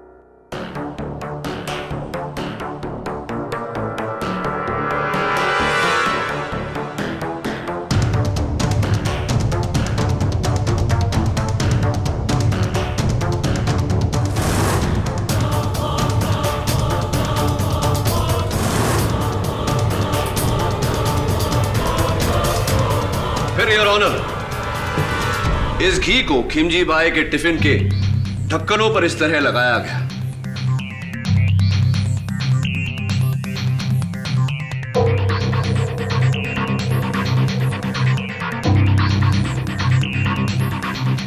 और पैक किया गया। गर्म खाना होने के कारण जैसे ही घी पिघला, उसमें डाली गई बेहोशी की दवा खाने में मिल गई। योर ऑनर, जाहिर सी बात है योर ऑनर कि मेरा शक उन लोगों पर जाएगा जिन्होंने डब्बा भरने में और बांधने में दक्षाबेन की मदद की। सबसे पहले मैं पवित्रा बेन को कटघरे में बुलाना चाहूंगा। आ તમે શું બોલો છો? आप ये क्या कह रहे हैं साहब? मैं घी में जहर मिलाकर डब्बों के ढक्कन पर? ना ना, अपनी बहन समान दक्षाबेन के साथ मैं ऐसा नहीं कर सकती। मुझे क्या नर्क में जाना है? दक्षाबेन, मैंने ऐसा कुछ नहीं किया, मैंने ऐसा कुछ नहीं किया। केडी भाई, पवित्रा ऐसा नहीं कर सकती। वो बहुत भोली है। फिर तो एक ही शख्स बचता है योर ऑनर, महाराज जी। क्या मैंने उस भोजन में बेहोशी की दवा मिलाई? अरे बुद्धि भ्रष्ट हो गई है तुम्हारी। मैं पूछ रहा था आपसे। एक बात कान खोलकर सुन लो, अपने भोजन से किसी की जान लेने से पहले मैं अपनी जान ले लूंगा। शांत शांत થઈ જાઓ महाराज। मुंबई वालों जी, आई होप आप समझ गए केडी भाई। शांत हो जाइए महाराज। केडी भाई आपको नहीं जानते ना, इसलिए उन्होंने। केडी भाई, महाराज तो मेरे गुरु समान है, वो भला ऐसी हरकत क्यों कर सकते हैं? वो ऐसा नहीं कर सकते। दक्षाबेन, अगर सभी निर्दोष हैं, तो उस खाने में बेहोशी की दवा क्या आप? अपनी बात पूरी कीजिए मिस्टर पाठक। तो क्या खाने में बेहोशी की दवा आपने मिलाई थी दक्षाबेन? नहीं नहीं, मैं तो आपकी बात से बिल्कुल सहमत हूँ। बल्कि मैं तो कोर्ट से कब से कह रही हूँ कि दक्षाबेन ही खूनी है।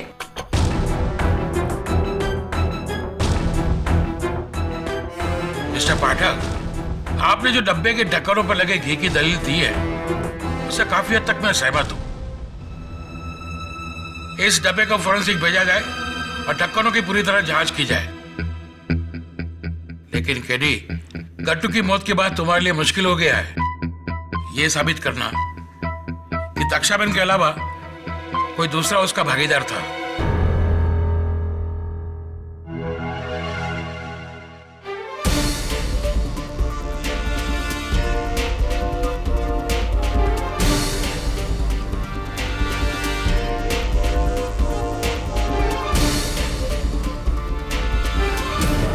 हाँ, मैंने भी इसे देखा था, पर मुझे देखकर ये मुंह छुपाकर भाग गया था। योर ऑनर, मैं एक बार पवित्रा बहन को फिर से कटघरे में बुलाने की इजाजत चाहता हूँ। इजाजत है। क्या बात है पवित्रा बहन, आपको देखकर लग रहा है कि आज आपकी तबीयत कुछ नासाज है और आपकी आंखें जता रही हैं कि आप रात भर रोई हैं। सब ठीक है ना? जी, मैं क्यों रोने लगी?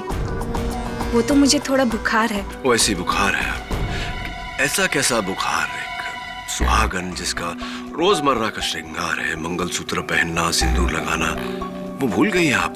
ऐसा कैसा बुखार? जी, वो तो मैं जल्दी जल्दी में थी ना, इसलिए सिंदूर और मंगलसूत्र दोनों भूल गई। वैसे आपके पति तो ठीक है ना? हाँ हाँ बिल्कुल। क्या नाम है उनका? नरेश कुमार। नरेश कुमार। क्या करते हैं वो, क्या व्यवसाय है उनका? जी, वो दूध की दुकान में काम करते हैं, डेयरी। डेयरी? कहाँ पर? राजकोट में। राजकोट में? तो उनकी डेयरी का नंबर तो होगा ना आपके पास? जी बिल्कुल। जरा बताइए। 0261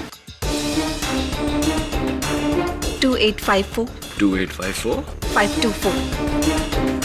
नंबर तो मैंने लगाया है, मुझे पूरा यकीन है योर ऑनर कि ये नंबर नहीं लगेगा। जी, शायद वो नंबर खराब होगा। नंबर खराब नहीं, एसटीडी कोड गलत है। 0261 सूरत का कोड है, राजकोट का कोड 0281 है।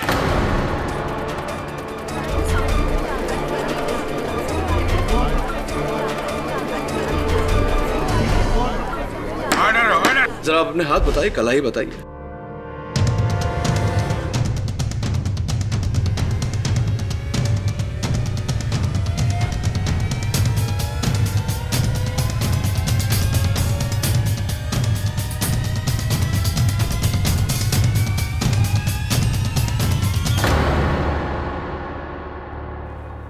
आपके हाथों में कांच की चूड़ियां पहनती थी आप, वो भी तोड़ दिया आपने और टूटे हुए कांच की चूड़ियों के निशान हैं आपके हाथों पर। माफी चाहता हूं, प्रश्न थोड़ा कड़वा है लेकिन पूछना पड़ेगा। आपके पति का निधन हो गया क्या?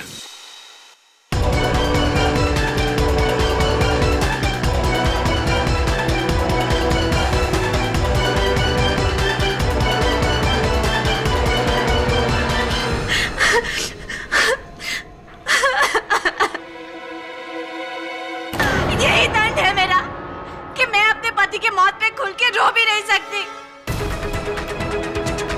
लेकिन वो मरा, मेरी वजह से वो मरा। हाँ हाँ, मेरी वजह से वो मरा, क्योंकि मैंने उससे कहा था किमजी भाई के ऑफिस जाकर चोरी करने के लिए।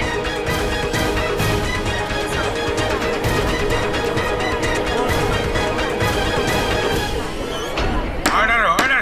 कट्टू ही मेरा पति था। हाँ, इसीलिए सारे गवाह कह रहे थे कि उन्होंने गट्टू को दक्षा बहन के घर के बाहर देखा क्योंकि वो आपसे मिलने आता था। पवित्रा बहन, अदालत को यह भी बता दीजिए कि खिमजी भाई के टिफिन के ढक्कनों पर बेहोशी की दवा वाला घी आप ही ने लगाया था। दरअसल मुझे पता था कि किमजी भाई का डब्बा कौन सा है, इसीलिए मैंने घी में बेहोशी की दवा मिलाई और घी को उस डब्बे के ढक्कनों पे लगाया।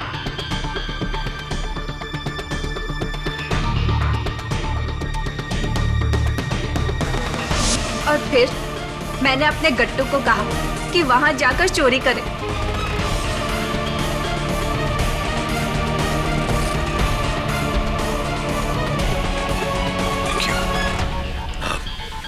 एक आखिरी प्रश्न। 4,30,20,000 बहुत बड़ी रकम होती है। ये रकम लेकर आप लोग फरार हो सकते थे, लेकिन ऐसा क्यों नहीं किया आपने? गट्टू को क्यों पकड़वाया और उसके जरिए दक्षा बहन को क्यों फंसाया? क्योंकि हम दोनों को ऐसा बोला था करने के लिए। प्लान हमारा नहीं था। उसने हमें बोला कि किमजी भाई को बेहोश करो और चोरी करो। इसके बदले में वो मेरे गट्टू की जमानत देकर हम दोनों को अलग से 25 लाख देगा, जामनगर में जमीन, और गट्टू को एक अलग से एसटीडी की दुकान खोल के देगा। बस हमने इसी लालच में आकर ये सब किया। पवित्रा बहन, अदालत को बताइए कि ये लालच आपको किसने दी थी?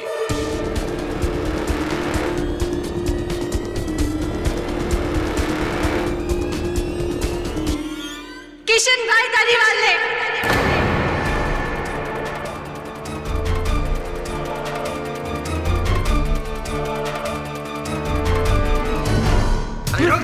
कहाँ कर जा रहा है?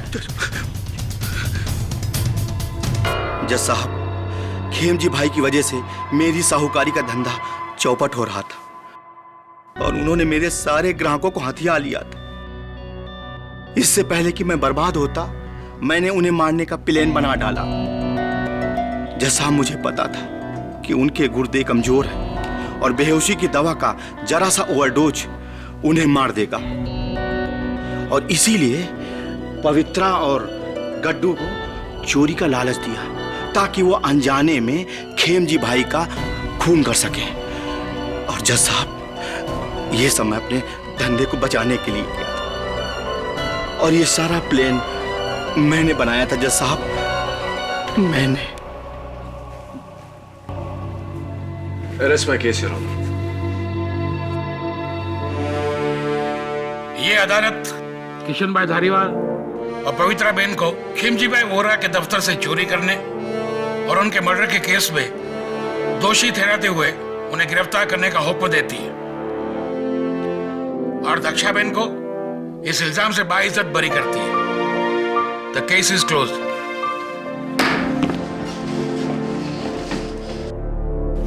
कांग्रेट्स। Thank you. दक्षा बहन, मैंने कहा था ना आपसे, आपको कुछ नहीं होगा। भगवान तारू भलो करे। धन्यवाद बेटा। अरे धन्यवाद मुझे नहीं, इन्हें कहिए। खेड़ी भाई, धन्यवाद। अरे अरे, छोड़ के चलो।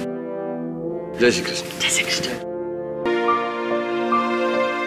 अरे मिसेस टक्कर, इस केस के शुरुआत से आप कह रही हैं कि मेरा मुंबई और आपका अहमदाबाद। वैसे अहमदाबाद जितना आपका है उतना मेरा, और जितना मेरा मुंबई है उतना आपका। और इस केस में अगर हमारा कुछ है तो वो है हमारा हिंदुस्तान। बोलिए जय हिंद। जय हिंद। बोलिए जय हिंद।